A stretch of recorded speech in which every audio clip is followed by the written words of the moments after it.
বসন্ত বরণ ও পিঠা উৎসব আয়োজন করেছিল সরকারি কেশবচন্দ্র কলেজ ঝিনাইদহ। তো আজকে সকালে আবহাওয়াটা একটু খারাপ ছিল, কুয়াশা ছিল, তারপরও ছেলেকে নিয়ে বের হয়ে গেলাম। ইচ্ছা ছিল ছেলের স্কুল এবং ওর বাবার কলেজ দুইটা স্থানে একই সাথে পিঠা উৎসব, দুইটা জায়গাতেই ঘুরে তারপর আসবো। আমার ছোট ছেলেটা একটু অসুস্থ হওয়াতে ওদের আর নেইনি। আমার বড় ছেলেকে নিয়ে বেরিয়ে পড়লাম ওদের দেখার জন্য। ওদের ন্যানি আছে, তার কাছে রেখে। তো যাই হোক, 1 ঘন্টার জন্য বের হয়েছিলাম। তো ভাবলাম বড় ছেলেটাও বেশ মজা পাবে।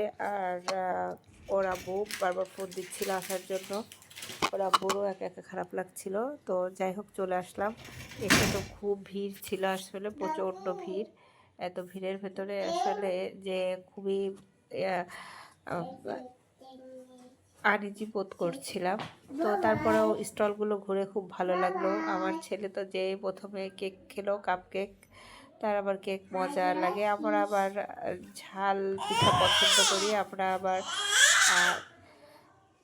যে পিঠা খেলাম, ছিট রুটি আর রাজহাঁসের মাংস, যেটা ওটা খেলাম। এই হাঁসের মাংসটা আসলে খুবই মজা হয়েছিল। এটা আমাদের বাসায় আমরা মজা করে খাই, প্রায় সময় আমি এটা করি।